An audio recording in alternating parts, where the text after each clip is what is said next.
Does he have it? Medeiros is going to get it. Medeiros is going to toss it. They haven't got it! He's on the outside line, though, going into the fastest corner on the circuit. Surely this can't work. Dominic Ligner has got a sensational run outside line now, though, for the heavy braking zone. Around the outside goes the Audi R8. Look how much Miller's come back into play. Exactly. Miller's still such up. He's not on second and change. All of a sudden, Miller's back in play. Can Barry do it? Big Barry's going to do it! Big Barry!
Welcome along, ladies and gentlemen, to the VWSC NARS series. It's round 6 now, and we are here at the Glen for really a more open race than we've seen in the last couple of rounds. We've been to Long Beach, we've been to Laguna Seca, we've been to the streets of Detroit, but now we are going to one of the classics in North American racing at Watkins Glen. It's Watkins Glen season, really, isn't it? We're seeing it pop up a lot in lots of calendars, and a pleasure, as always, to be commentating on a track with such history, with such vigour, and with such great racing action that we often see. My name's Dareth Thacker, up in the commentary booth alongside Paul Glover, who is joining me, as of course James Parfitt off on holiday. He's having a lovely time. I'm sure he's probably asleep right now, as many people in our country wouldn't they, Paul? But you know, we're up. We're excited for this race, an hour's worth of racing. This looks like it could be a good one. Yeah, Watkins Glen, a favourite track of mine actually to race around. It's a great track, some challenges, some runoff areas, and quite tricky for some of the hypercars. I think to say, I think it definitely suits the GT3s better. I think you'd say. Yeah, a lot of GT3 racing happens here, doesn't it? So I think well practice is another way to put it for those guys. But before we get into the race, and of course we get into all the grid and all of that malarkey, we have got lots and lots of information to give you lovely people here this evening. First up, of course, got to talk about the calendar. We are on round 6 now. We're halfway through the season, really. I mean, of course, 5 rounds down, 6 to go. So halfway through this race, if you're being pedantic, we'll be halfway through. But we've still got the likes of Motorsport, Road America, Virginia to go as well. But, I mean, really, Indianapolis and Road Atlanta at the end of the season look like they could be some fantastic tracks. But more specifically about Watkins Glen, Paul, you know, I've mentioned it is a classic track. You know, we're using that boot layout. We've got the bus stop chicane. We've got the, you know, corners like the toe and the heel. They can cause a little bit of issues, but we were talking pre-race about turn 1.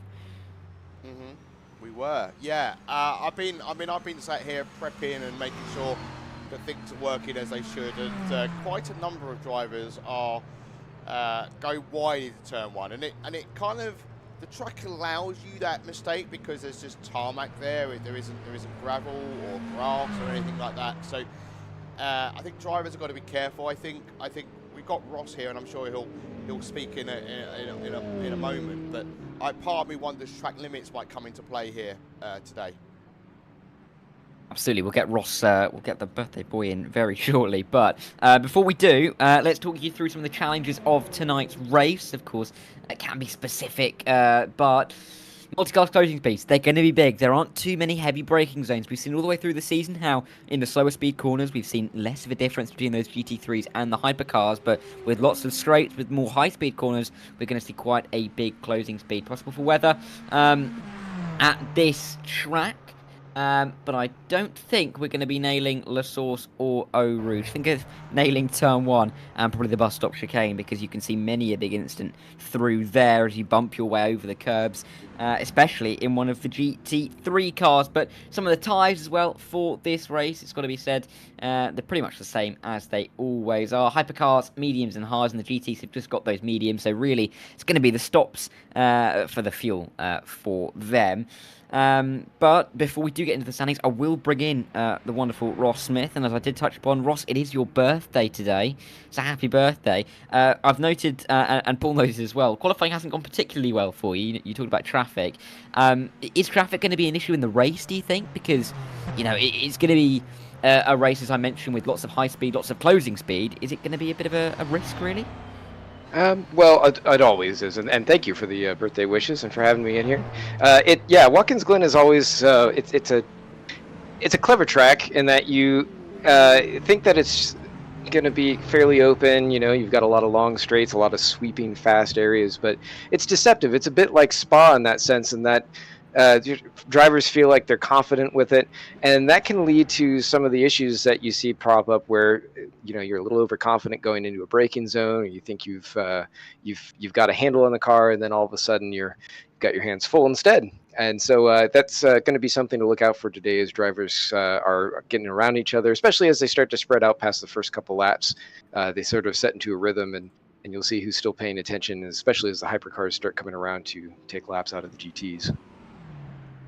Yeah, but come on, I mean, you'll be hoping for a little bit of fortune, I think. Come on, it's your birthday, isn't it? So, have you tried to bribe any of the other drivers, maybe give you a couple of free positions towards the end? That wouldn't work. Yeah, they mostly just laugh at me if I tried. So, no, I expect it's going to be Elvis out the full way. And, we're a little bit set back, starting with the NSX. It's been a while since we've run in this thing. Typically, we've been in the Lambo. I was actually surprised to see my teammate show up today. I thought he was actually this is Josh McClinsky. He's supposed to be basically gone and dead in the sim world, not in the real world, obviously, but he's shown up just for a one-off, I guess, and of course that's made complications. But here we are. He's trying to surprise you. That's what it is. But good luck, Ross. Surprise. All the best for this evening. And yeah, exactly. And all the best. Hopefully, we get to talk to you later with a birthday win. That would be awesome. I don't know, man. It's a tough question. Obviously, a lot of strong drivers here. Eduardo, JT. They're all very strong. William Schlichting. I mean, I've seen him running in the V8 supercars in our in our club series that we run. So they're going to be up there. They're going to be very strong. They've put a lot of practice laps in. Like I said, I'm still coming to grips with how the NSX is, especially compared to the Ferrari after running that for so long. So I think it's going to. I'm sorry. Go ahead. Qualifying's finished. I'm just thinking we probably need to start looking at the standings as. Sorry. Carry on. Yeah. Dara, take it away. Yeah, yeah, we'll talk to you later, Ross. But no, Paul is right, because we have got to get through some of these standings. First up, we should be able to look at the Hypercar Pro category. Now, Dan Kirby leads the way category, despite not being in all of the races so far. He leads from Alec King and Mike Bell. Brian Hall and Franco Alvarez were in behind. Adrian Rice in the battle as well. Ben Kesby, Carl Vaser, Don Hunter. They haven't shown up to all the races, but when they have done, they have been very competitive. But that's the pro standings. In the AM standings for the hypercar drivers, it looks a little bit different. A few more drivers. A few more drivers in this regard. Jerry Chen still leading the way. 10-point margin, relatively comfortable for him at this stage over George Angeli. Wayne Galvin, Scar Pope tied on points coming into this round. Norm Graf, Gilles London, Lanny Hall, the other kind of regulars in this category, the likes of Diego Rodriguez, we haven't seen since the opening round. Philippe Ducati as well, but a few other drivers down there looking to pick up some points in the AM standings. Moving on to the GT3 Pro standings, we have got loads of drivers. You can feast your eyes with the amount that we've got. Eduardo Beninca leads the way after his very strong performances the last few weeks. JT Tammy is in second after being leapfrogged. Matthias Santos, Michael Locker up there as well. Eugene Mazur and Matthew Overton in 5th and 6th. But there's so many names, isn't there? Johnny Gutierrez, Alicio Neto, Max Sunthunlap and Dan Kirby, who you noticed was top of the Hypercar Pro standings. He's also 10th in the GT3 Pro standings, so he's having a good season as well in all categories, and Ross Smith there in 13th, hoping to improve from there. Lots of other drivers fighting for points, but we'll move on to the AM standings in the GT3s, and less drivers in this category, with Alan Holden leading the way after his 3 wins on the trot. Stephen Miller and James Bode 2nd and 3rd. Alexander McQuarrie and Sean Kelly 4th and 5th.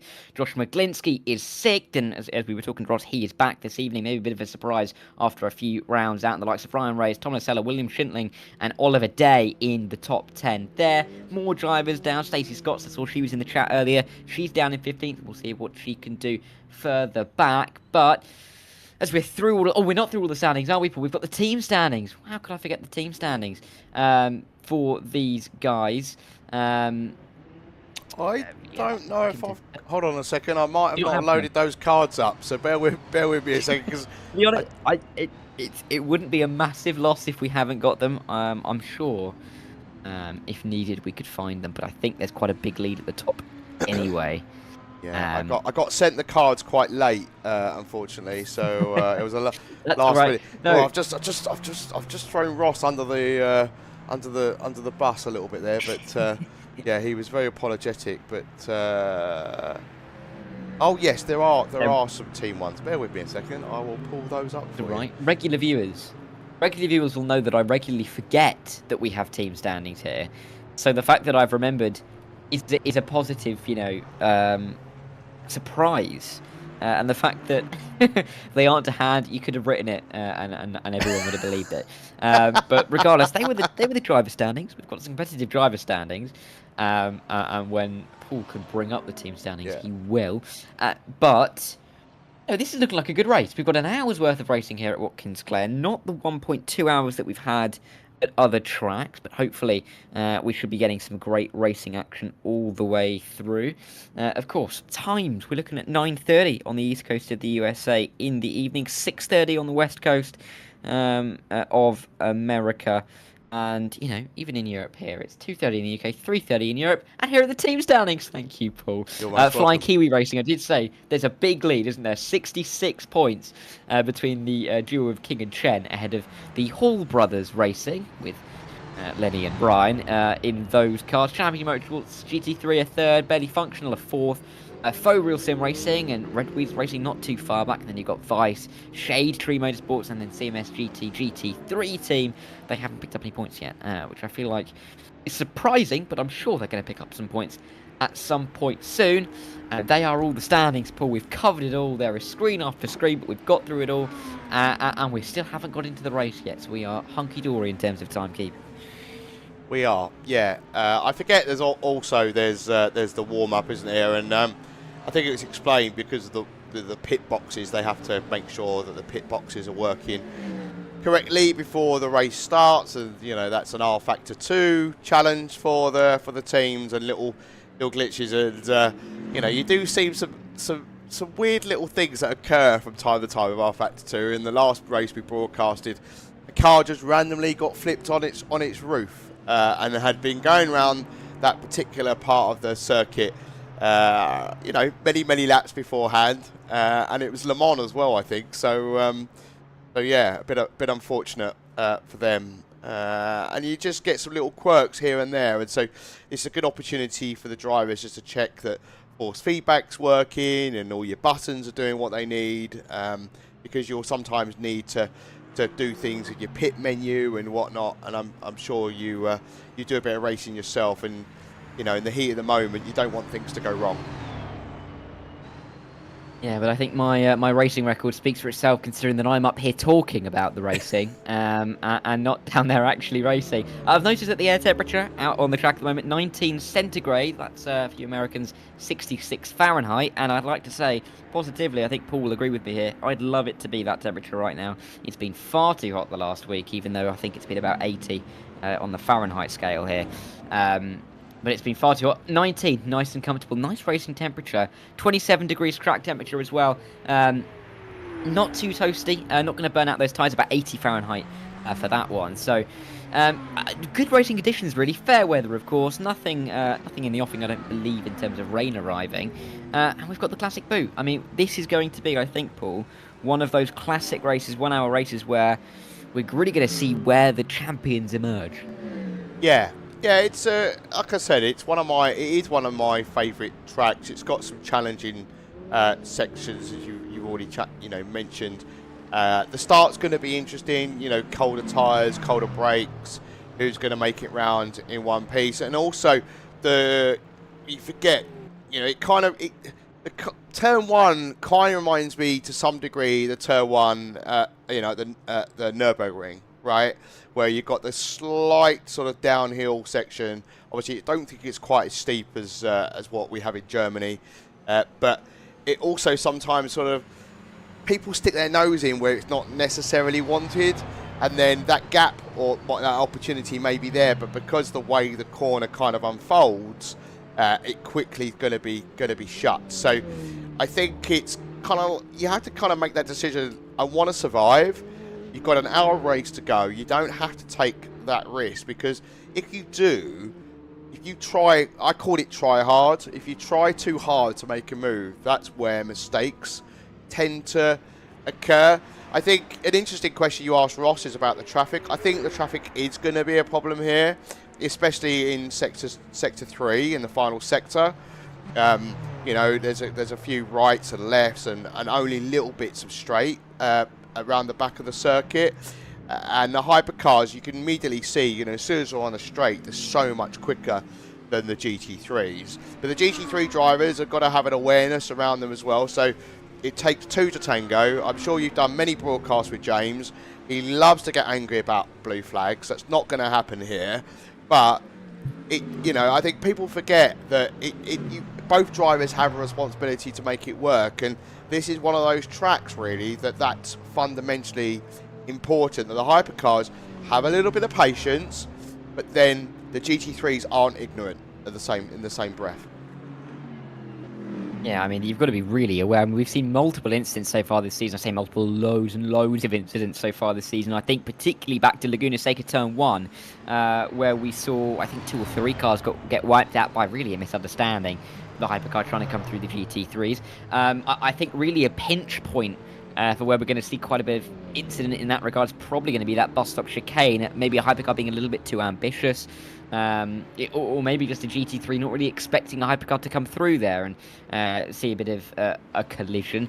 Famously at Laguna Seca, James did, in his own words, give birth to a litter of cats, which just kind of explains, the drama, I think, and the worry that this series induces on us up here in the commentary box, and it very much keeps us awake despite it being 2:30 in the AM here in the UK. The sun will be up, won't it?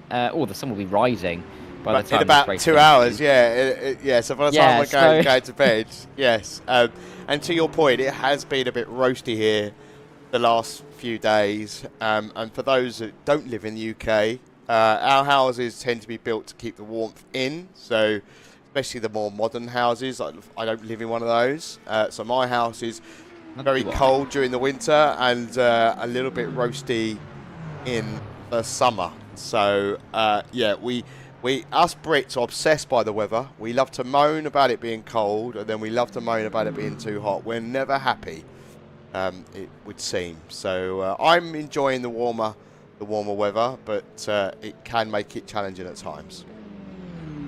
And especially considering that I would have my fan on if it wasn't going to be heavily picked up by my microphone. Same, yeah, same so here. I'm going to progressively be getting warmer as we go through this broadcast. Yes. I actually know, I'm looking at the temperature in my room. It is 23 centigrade in here. For reference, it is about 15 centigrade outside, and it got up to about 22 today. So it is really quite a roasty place to be in British houses in the summer.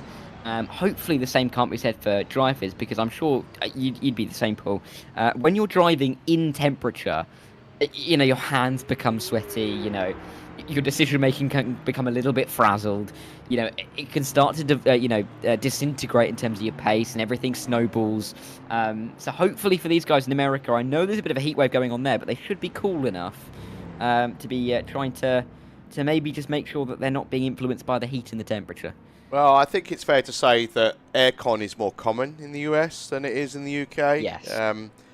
We probably only really need it for a small number of days per per calendar year, as where I think in certain states in the US the heat is more common, so the houses tend to come with aircon, especially the more modern ones anyway. So hopefully everybody is using that to the best effect. And the problem I find is the back more than anything, the sweaty back. So I've even just driven in just boxer shorts before, just to try and keep myself as cool as possible with no top on. It's not necessarily a nice sight, and I wouldn't, put that on anybody's eyes.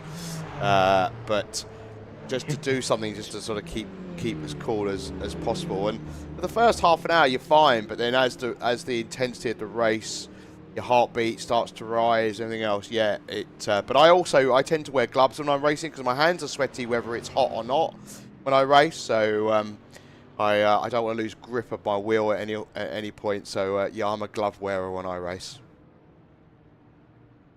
Yeah, it just depends really for me. I mean, again, I have very clammy hands, so just in general. So I don't often go for the gloves unless I'm basically cold, right? In which it keeps me warm. But yeah, everyone has their own thing. I know that I've done many a broadcast where we've had a face cam on the drivers, and there's nothing better than doing an endurance race commentary. You've got, let's say, a 4-hour time slot with you and this one other guy, and you roll through every single face cam that we've got, analyzing their setups. You'll have some guys that have a dark room that are basically in a shorts and a t-shirt. I remember there was one guy who basically, it looked like he was wearing mittens on his hands, a big jumper. Everyone has their own way of doing it. There was someone in their kitchen.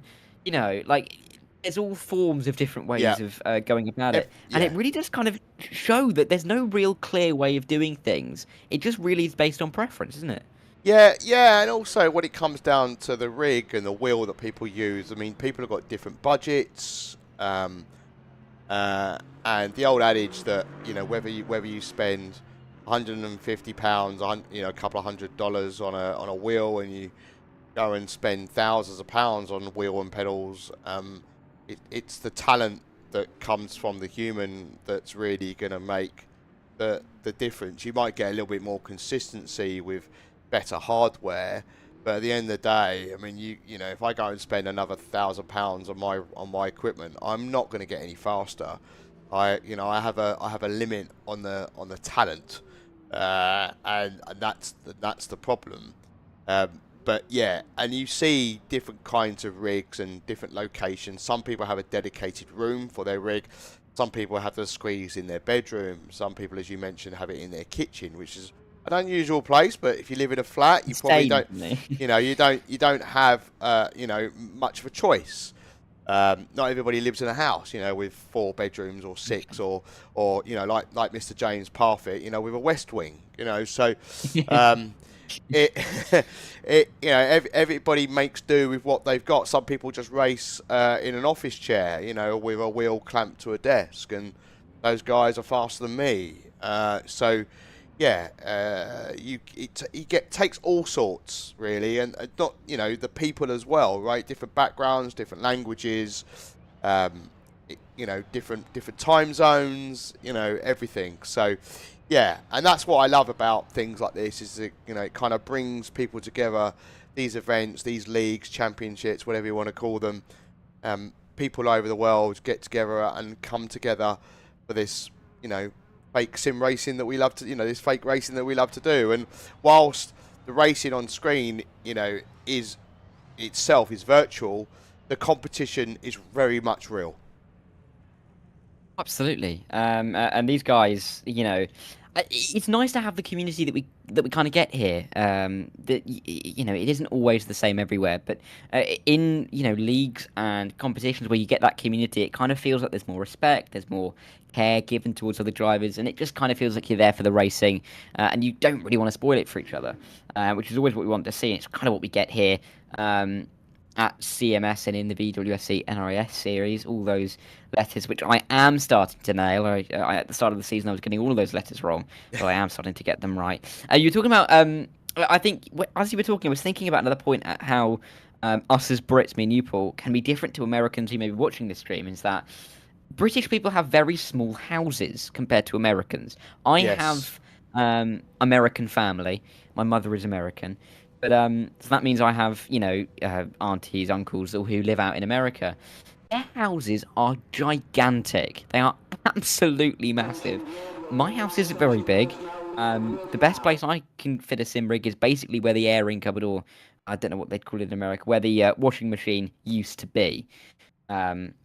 That's basically all the room we've got. And with students, you were talking about people with flats. A lot of people here in the UK, they are living in 3 rooms, aren't they? So it's great to see that, with motorsport generally being such an exclusive activity, in terms of you've got to have the finance to get in, it's nice to see that there is more, not of an acceptance rate, but there's more availability for these guys, for everyone really, to get to join in and take part. Yeah, indeed, and American houses, as you say, tend to be on the bigger side. They're prefab as well. Generally, a lot quicker to go up, unlike the houses here. So, yeah, I think it's a very valid point you've just made there. Yeah. Yes. I'm looking forward to seeing some new houses, hopefully in the future, if I can ever buy one. But that's not for the conversation for now. But the conversation is for now is the starting grid that we're going to give you for this race here at Watkins Glen. Lots of cars on the track, and our first couple of rows are Alec King and Franco Alvarez, who are lining up at the front. Franco Alvarez, of course, he was winning at Detroit, fell away as they went through the race. In our second row, we had a nice little lineup of Jerry Shannon and Ben Kesby. Brian Hall is in 5th, and Troy Uyan in 6th. Mike Bell and Scar Pope are on the 4th row. Running out the top 10, though, it's Norm Graff and Wayne Galvin, Jason Whited and Gilles Lalonde on the 6th row, as all the hypercars start to file through. We'll get more into the GT3s, though, as we have our final hypercar of Lanny Hall, and then we get onto the GT3s. Eduardo Beninca, he's been in winning form. He is on pole once again. William Shilting and Eugene Mazur in 15th, I should say, and 16th. JT Tammy and Alan Holden, along with Cole McMillan and Paul Ibbotson, are on the 9th and the 10th rows, as we continue to roll on ever further to the 11th row. Johnny Gutierrez, Oliver Day, back after a couple of races away in that McLaren car. Michael Locke and James Walker will be on that 12th row of the grid. Before we roll on to Alexander McQuarrie and Stephen Miller on the 13th row. Vinicius Goncalves and Eric Jacobs are on the 14th row. 28 cars and counting. Just showing the amount of great numbers that we get here in the series. Ross Smith, birthday boy, in 29th, and John Mayer is in 30th. Josh Miglinski, Ross's teammate, and Carl Struhl are in 32nd. As we, that's the 16th row. We continue on with Tom Nacella and Ryan Reyes. James Boders, David Anderson on the, the 18th row now. And then just a couple more drivers rounding out the order, I do believe, who are Chris Dudham and David Anderson on that 19th row. But, I mean, such a big field, Paul. So many cars, so much chance for action. This first lap's going to be really crucial. Yeah, indeed. And it is, as you rightly said, it is a rather large grid. So lots of traffic for people to deal with and contend with. But at the moment, obviously, they're just on the formation lap, and we'll be racing underway very, very shortly. Well, an hour, just over an hour on the clock, trying to get it just so that we get the hour as we get the race started, really, with Alec King crossing the line at the right time. Of course, keep an eye out for some of the other drivers in the mid-pack. Franco Alvarez, really, actually, near the front, is a driver that he's going to be challenging, for sure. They're going to come around the final corner, though, single file to start this race here at Watkins Glen. It's round 6 of the VWSC NARS series. A lot on the line here this evening as we go racing here in New York State as 1 hour gets underway. We've just got over an hour to get this race run, but into turn 1, no real fight at the front, but there is a move further back as Kesby gets through with no worries whatsoever. Alec King up front as well as they make their way through the opening couple of corners through the S's. So the Hypercars nice and safely through. No big dramas for them as they get themselves away. But in the GT3 category, Beninka will get us away. A battle for P4 in categories. They make their way through the opening corner. Difficult, as we said, to really nail that apex, especially with the higher fuel loads that we'll see at the start of stints. But it seems, Paul, everyone has got through quite nicely in a way. Yeah, rather nicely indeed, and that's always good to see, isn't it? Like I touched on, you've got your cold tyres and your cold brakes, but everybody's managed that absolutely beautifully. So well done, everybody. Yeah, nice to see that everyone's made it through. No, as I said, no big dramas really for anybody that could really hinder their chances in the race. Mike Bell and Troy Uyan. Not too much between these two guys as we watch battling going in towards the hill. And, you know, it's so difficult really to look for a move at a track where there's so many high-speed corners, really. Because you've really got to be committed, but there isn't too much of a braking zone to make that commitment stick. No, you're right, and but again, I think as the race goes on, as people's tyre wear comes into play, that's one of the places I expect people to go a little bit too deep, and you know, it just takes a moment of concentration lost to miss your braking point, and you've given that position away. Exactly. Alec King sets the fast lap. King and Kesby, of course, different people. Ooh, so that's a bit of a moment as they make their way through turn one. A couple of drivers drifting wide as, you know, taking the NASCAR line really through there. But moves still being made just in behind. We're looking at Scar Pope there, looking to try and capitalise Norm Graff in this battle as well. But a couple of minutes in, they haven't really settled down very much, I think it's fair to say. But there are still battles going into the bus stop. So dangerous to try and make a move through there. But generally at the front, it doesn't seem like there's much of a challenge for the class leads at the moment. No, there isn't. I feel like they're just kind of sort of settling into it. I think, you know, 57 minutes, kind of like what I said before. You don't need to force it. The King and Alvarez seem to be sort of a little bit of a league of their own, and then you've got Kesby, Hall, and Bell here, sort of in a nice little group, and then a little bit further back, we've got Scar Pope under being challenged by Norm Graff a little bit. So there's another little bit of a group here as well. So if the order wasn't somewhat confusing enough, of course the Hypercar pros and the AMs are mixed in together. So, you know, we're seeing this order clearly on track, but there are going to be pros and AMs kind of interspersed with each other in this order. So Norm Graff is ahead of Wayne Galvin, but, you know, he's not directly behind Scar Pope, I do believe, or at least the car in front of him is then not Jerry Chen. So, you know, there's a little bit of mix between those guys, and particularly that is the case in the GT3s.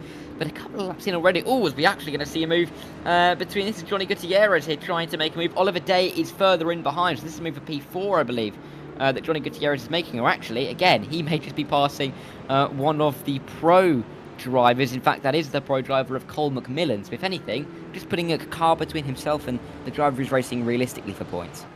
Yeah, nice little move there, but nice little gaggle of cars here as well. So as you just see, I think is that a Mercedes just went a little bit deep into the final corner, and that's the thing as well, right? Getting the first kind of turn one, turn three, 2 and 3 really important here. Is you get the run and you get the momentum, because there's a very long straight, and that's where the slipstream. And if you don't get that right, you're going to be under pressure into the next braking zone, and you potentially might, you know, lose a position or two, depending on how close people are behind you. So, but yeah, it all seems to be settling as we can see a move ahead. Not quite sure who that is. It might be Ibbotson, I think, and Gutierrez. No, Holden, by the looks of it. Yeah. So. Yeah, it looked like a move. He was being challenged there, wasn't he? So managed to hold it off.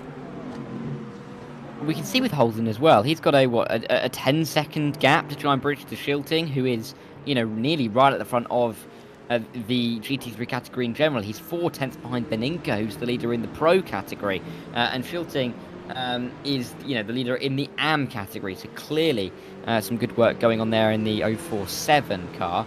They're making their way through the toe and the heel once again. There's a yellow going on in Sector 3. I'm looking at the track map to see if I can see who that could be. And I think we're going to have issues with Lanny Hall, who is stopped somewhere on the track. And is about to be starting to be overtaken by the group of the GT3s. He's moving again now, but he was having quite a few issues. I was going to mention before, though, how behind Lanny Hall there was about 30 seconds worth of a gap, 40 seconds worth of a gap to Beninka. But of course, with Lanny Hall dropping back, that's really now between Gilles Lalonde in 12th place overall and Lanny Hall. And it means, Paul, that we are going to start to see our first case of lapping in the not too distant future. Yeah, we'll see how well that goes. My mind's just been focused. I had a bit of a technical issue with my second PC, and I've got that back up and running now, so we can have beautiful things like this. So in screen action, so we can try and keep. I like to try and keep a focus on both different classes, the hypercar and the GT3s, because you know it's very hard to keep an eye on everything that's going on at once, isn't it? Especially when you've got multi-class racing, as we know. But yeah, already, as you can see, the Porsche has already been lapped and about to be lapped again and again. So there you go. Yeah, 14 hypercars, of course 13 really now in the lead battle after Lanny Hall's dropped out, are going to be wanting to come through all of these GT3 cars as easily and as quickly as they can do, and down this straight really in towards the bus stop is where we're going to see, I think, a lot of this overtaking occur. But of course these drivers have got to be careful about it. They really can't be rash about these moves. So we are seeing a move for position. This is Ben Kesby and Brian Hall fighting as they bounce their way through the bus stop chicane. Hall really defending well as they make their way onto the carousel. Kesby trying to find a line through, but all this is doing is allowing Bell right onto the rear end of these two. Yeah, it is. And also, you know, there's a really close battle going on at the moment for the lead for the GT3. So you got Beninka and apologies, I'm probably going to absolutely butcher the surname, Schlitzling. I don't know if that's how you pronounce it, but apologies. And, you know, so you've got GT3 AM challenging the Pro. So having a lovely little battle in the bottom right-hand corner of your screen there. Yeah, as they make their way through turn one, of course. So, I mean, we can see quite a lot of these cars. Always we're seeing some GT3s getting lapped there. You know, we're kind of seeing everyone in the same part of the racetrack. If I'm looking at the track, or I'm not necessarily the track map, but kind of like the track map at the moment, and there is a big gap in the middle of the track, sector 2, where there is barely anybody, 2 cars, and the vast majority are, you know, coming across the line, starting another lap. You can see it there. Thank you, Paul. You're welcome. I forgot I had that, to be honest. I mean, with everything going on, I completely forgot I had that. So yeah. On our live timing, I don't know if people know this, on our live timing we have a kind of like almost like a string where the cars are, so it isn't a track map per se, but we can kind of sense who's near each other on track. But you can see there beautifully that basically from turn 1 to the carousel there is, you know, most of, if not, you know, 7/8, 3/4 worth of all the cars. Just my word, that was ambitious. That was, Mike Bell, he's got to be careful. And there's a GT3 right there as well. Oh, yes. How did that not go wrong? How did that not go wrong? How did they make that? Sometimes I just make funny noises. You'll notice this about me. Because I'm like, oh, what? Hey? How did that, huh? Yeah, that was risque, wasn't it? It was effective though, wasn't it? I mean, using the traffic is going to be incredibly important for making moves here. Just putting that GT3, putting your car in a position where, you know, the car on the inside is going to get compromised by the GT3 line. You know, they're going to have to lift off. They're going to have to lose some time. And it's going to gain you some time in positions. Because seeing it again, Kesby having to go around the outside of the GT3 here, nearly contact, and then nearly contact with the barrier there for Ben Kesby. So he's not having the best of laps, losing a position, losing time to Bell. And he's got to try and get it back together. Meanwhile, battle, I think this is technically for the lead of the GT3s. Well, this is shilting down the inside of Beninka as the it's the hypercars are now starting to come through. So we're looking at Ibbotson. Sorry, I should have said we're looking at Ibbotson. Yeah. Was that Ibbotson? Oh my, bad. But I mean, that was 3 wide up there. That is scary, scary stuff. Yeah. So this is the battle for. We bring it up on here. So this is the battle for No, not 8. Well, not 18th and 19th at all, but 4th and 5th. So there we go. That's better.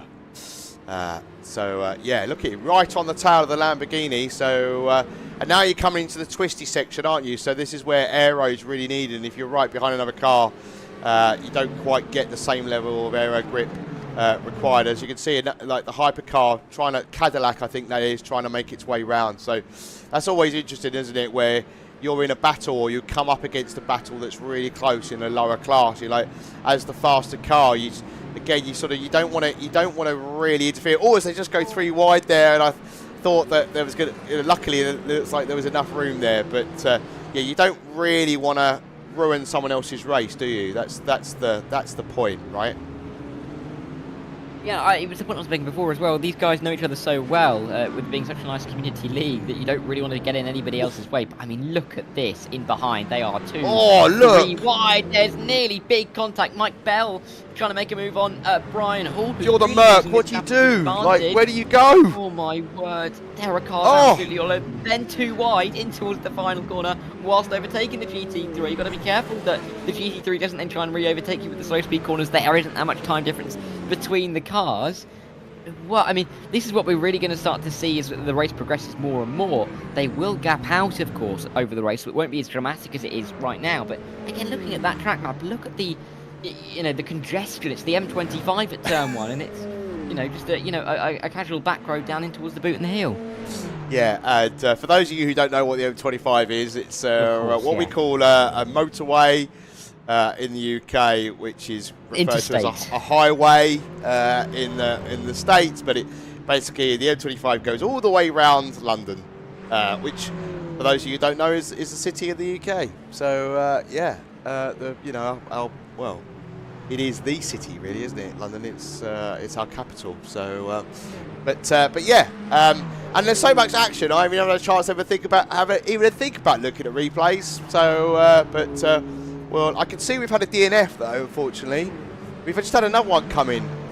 Vinicius Concalves has just DNF'd, and before that, Tom Nacella. Again, I'm not sure if I'm pronouncing that correctly. Yeah, Tom Nacella.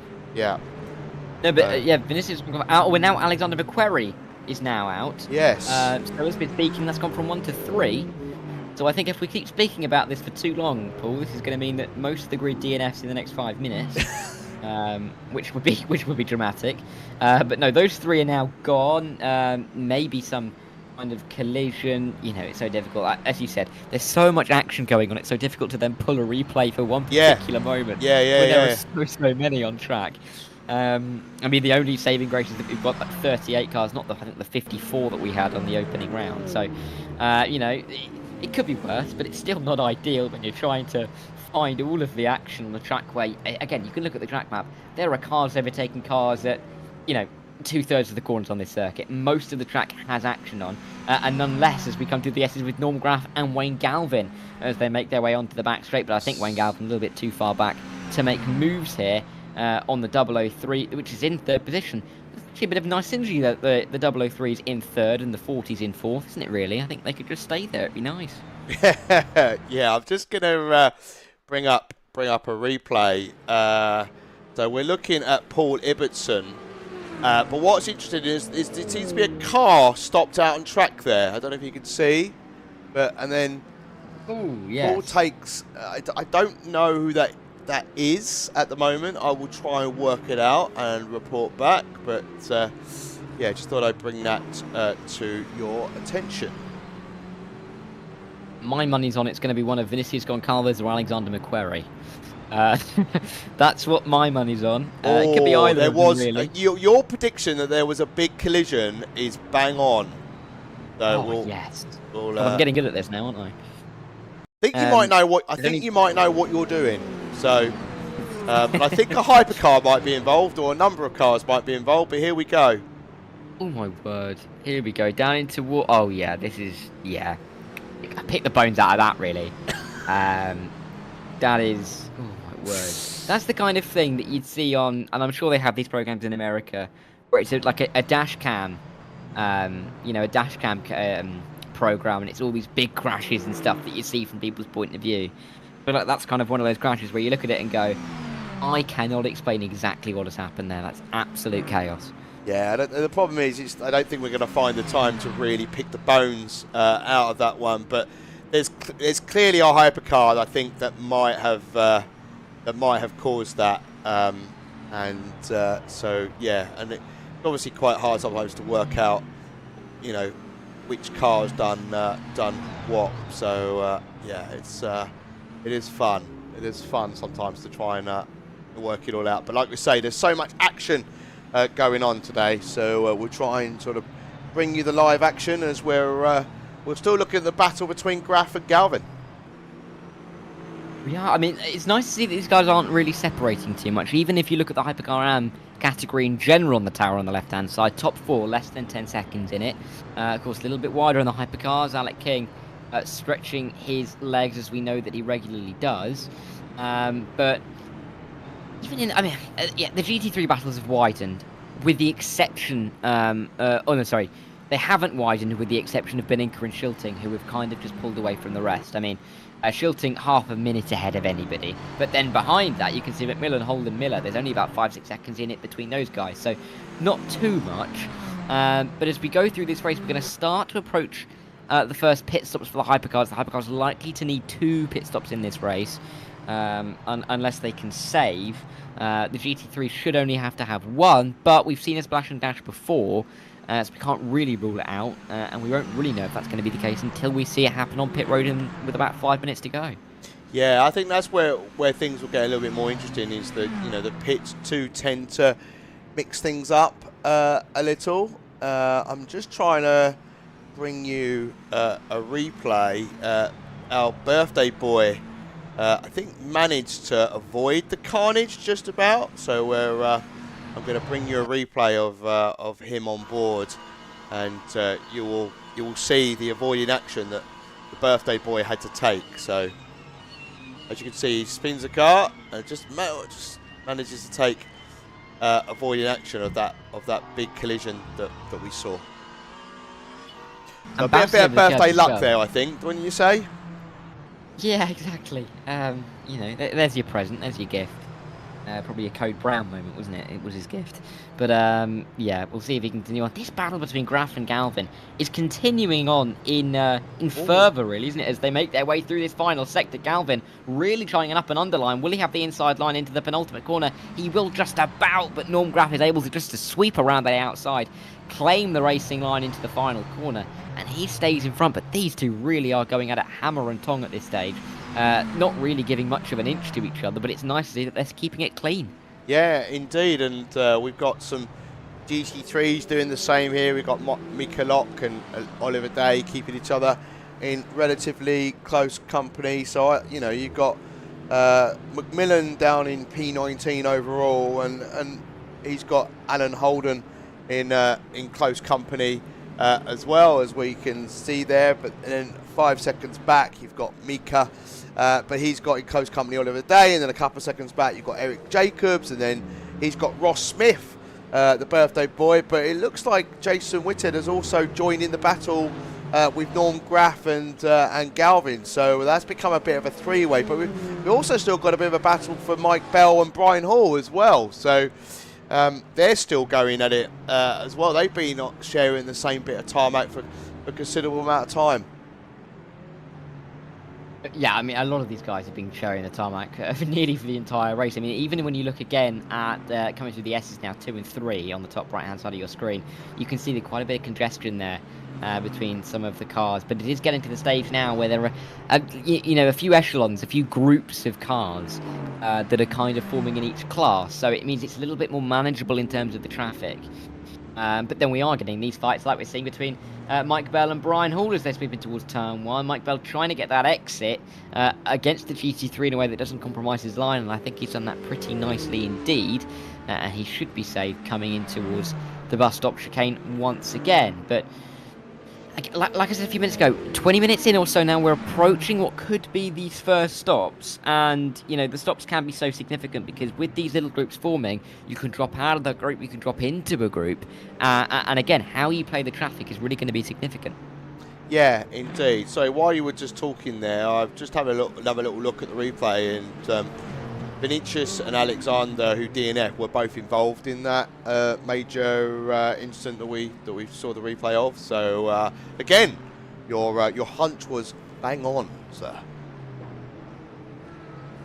I'll be honest, Paul. I know I think this is the first broadcast we've done together. I don't often get anything right, so this is genuinely quite pleasing for me. You gotta take the little wins. You gotta take the little wins. I normally say something like, I reckon that happened during this incident, and then the direction will come back to me and be like, nope, no, that hasn't happened. Whether they be on co-coms with me or they'll tell me in my ear that they're just laughing at me because I got it wrong. But there we go. I'm glad that I got it right. But I'm glad that we're getting these kind of moments and these exciting, points in the race, these flashpoints. Mike Bell, that's a very tight line. That's into the pit lane for Mike Bell. Oh, look at that. Definitely showing these hypercars doing 2 stops. Yeah, look at that squiggle as he entered the pits as well. Really pushing it to the limit there. So that now gets, I think, Jerry Chen's now, so Brian Hall's now leading the race as well. So you've got Bell, King, Kesby, Yuan, Pope and Alvarez and a few others entering the pits. Yeah, so I think all the hypercars will be coming in relatively shortly, and then we will see the GT3s coming in, I think, in about 10 minutes time, give or take. But we'll keep an eye out for all of that. As we work our way through this race, we manoeuvre our way towards the half-distance point. Eduardo Beningo, we're looking at here. I mean, he's just having a lovely evening, isn't he? There's no one challenging him. He's 18 seconds in the lead. The only person who's challenging him is Shilting. Yeah, he's 18 seconds ahead in class, isn't he? But he's still got William just a couple of seconds behind. So if we put it mixed, there you go. So Eduardo's in P14 overall, and William, who's just 2 seconds behind in P15, and he's in the AM class. I always like having this kind of the tower when we put it up like that, because it gives a real sense of how mixed it is in terms of the order between pro and AMs in the categories, and shows how there's 4 different colours. There's really 4 races going on here. Hall, Chen, Beninka, Shilting are your leaders. Someone actually, I've just noticed that has been gone under the radar a bit, is Jerry Chen. I know that there are pit stops going on with the hypercars, so P2 a little bit elevated for where he really is in now in the pits, Jerry. So yeah, doing a very good job there, and he's leading that hypercar battle, the AM battle, I should say, I believe. As he makes his pit stop, because the next driver would be Scar Pope, and he is a long, long way back. So Jerry Chen, he's doing very well on the championship at this stage. Yeah, Mike Bell, who's just been into the pits, I think must be struggling on his new tyres, because this is what he's just had a little bit of a moment, a little bit of a slide, gets back on to the track, and you're trying to push as hard as possible, aren't you, on the outlap, because you're trying to get the gain in time on your fellow competitors. Yeah, it's a good save though, that wasn't it? Just letting the rear end go a little bit, maybe not intentionally, but making sure it was held and not letting the rear end go fully around on him means that he stays pretty much where he is, maybe give or take a second loss or so. Meanwhile, though, battles galore all over the field. Mazur and JT Tammy are currently fighting, not necessarily, fist fighting at this stage yet, but they are near to each other on track. Tammy applying the pressure to Eugene, and Mazur having to, watch his mirrors a little bit more than he would probably like to. But that's really what you're going to have to do when you're 20 seconds behind the leader in class. There really isn't much else you can do apart from play on your mirrors, because P2 at this stage, unless something awful happens to Beninka, is the best you're going to get from this race. Yeah, indeed. And I do a few broadcasts when Mr. Tammy is involved. I think Eugene's been in a couple of them. I don't think he's in the Saturday series. Oh God, I'll look really bad if that's wrong. But I do the broadcasting rather than the commentary, so hopefully I'll get given a pass on that one. But yeah, Eugene coming in under a little bit of pressure now. That gap has continued, so the edge he gets a little bit squirrely on entry. And as I pointed out to you before broadcast, some of these cars, you can see that they're smoking some of their tyres, especially the Aston in this case. And that's not going to be helping things, especially if you want to try and eke out you know, the amount of laps you do on a set of tyres. So it'll be interesting to see when these guys come in, but see if Tammy can get past what is a well-performing car, is the Aston. Yeah, I mean, it's always interesting just to see kind of the differences between some of these GT3s and which way that the drivers decide to go. Ooh, let's have a look, yeah. Around the outside, can he make this work? Mazur, I mean, JT Tammy's forcing the move, yeah, thank you, to the inside. It doesn't look like it's going to work, but Tammy's gone very, very, very wide, or Mazur, I should say, he's going to relinquish the position. That kind of felt a bit of a, you know, a drab defense, you know. Tyres. I think it's got to be tyres because, as I say, I mean, the way that that Aston is abusing those rears. As you can see there, look, turn one.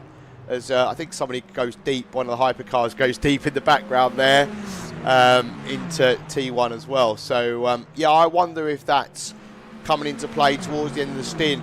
Are the Astons struggling for grip? Be very much a theme of these next, you know, few minutes. You'd expect everyone to take tyres at the pit stop, but I have seen it before where they haven't. So you never do know. Some drivers may try and risk it going to the end cheaply, but it's always a big risk, isn't it? You can never really trust the tyres, especially if they're already starting to show some signs of degradation. You don't want to be losing more time by sticking on the tyres you're having just from the slide and the loss of grip, really, than you would from changing the tyres in the pit stop. Yeah, indeed, and that's where that's where practice comes in, right? It's doing a proper practice on a stint on a set of tyres and understanding towards the end of the stint, well, how much time am I losing in compared to what I was able to do towards the start of the stint, and then kind of doing the maths. If you know, you might have to use a calculator or whatever. I'm not so great at maths, and then working out, well, time lost versus pit stop to time lost out on the track. And I think majority would say new tyres are probably worth it, especially around somewhere like here where I think tyres play a big part, because you need the grip, because there are some twisty sections. If you're talking, you know, tracks that may be a little bit longer and not necessarily so demanding on the tyres, then you might better eke them out a little bit, but still, you probably want to put fresh rubber on every time. Yeah, exactly. You don't really want to be, you know, finding yourself drifting off the circuit. I mean, Watkins, Glen, the circuit isn't far away from quite a big lake. Of course, you won't be drifting into the lake, but you don't want to be going too far wide. My favourite Watkins Glen fact, actually, is that I think only about a 15-minute drive away from the circuit, or maybe just slightly longer than that, is a place called Hammondsport. So for any Top Gear fans, that is a fantastic name for a town. But yeah, I'd love to have seen some episode with them going to Hammondsport. But anyway, we've had another DNF. Rambling. Sean Kelly. Have we? Yes. Oh, no. There's a yellow flag as well. That might be it. Oh yeah, Sean Kelly. Another one of the GT3 AMs. We've had 3 of the GT3 AMs drop out of this race, leaving only he had a big 5, 6, big 7 impact. left. So yeah, that would explain why he's decided to DNF. Go. Oh, look. Up in towards. Oh, that looks like some kind of technology failure to me. Maybe, yeah, maybe. As my PC also seemed to have a little bit of a moment there as well. The R Factor 2 moment. Brilliant. Love it. So, yes. I mean, yeah, it's so difficult. I think I talk about it a lot generally when these kind of things happen, but technology, of course, you talked about earlier, and you were being right, totally right, of course, in saying that, you know, technology is great because we are able to get people from all across the world into this kind of into this race together where we're racing fake race cars. But there's always that risk, isn't there, that the technology can fail us, and that can just be so annoying. Jules Lalonde having a moment into the final corner, leaves a bit of bodywork on the racetrack there. So he might need that bit. Yeah. Yeah, no, technology can fail us, whether it's the software as well, you know, bugs in games, and that's the thing as well, right? You know, whether it be R Factor 2, ACC, Automobilista 2, Assetto Corsa, Assetto Corsa Competizione, Assetto Corsa Evo when it comes out. PCs are different, right? It's not like consoles where every single console that's sold is exactly the same. In the PC world, you've got so many variables, and immediately people jump on the bag, well, you know, it's the developer's problem, and maybe it is, but I think also, you have to understand the nuances of PCs, and yeah, sometimes things stop working, hardware, USB ports. You know, I've had problems before where I lost my wheel. It turned out it was Windows USB management turning the port off, and you know that was solved by turning that off. And funnily enough, one of my really good friends had exactly the same issue as me, and I was over saying I had that problem, and this is what I did. So, yeah, and yeah, unfortunately, internet connections drop, whatever. There's so many elements that allow you to be here and racing that. Fortunately, it only takes one of those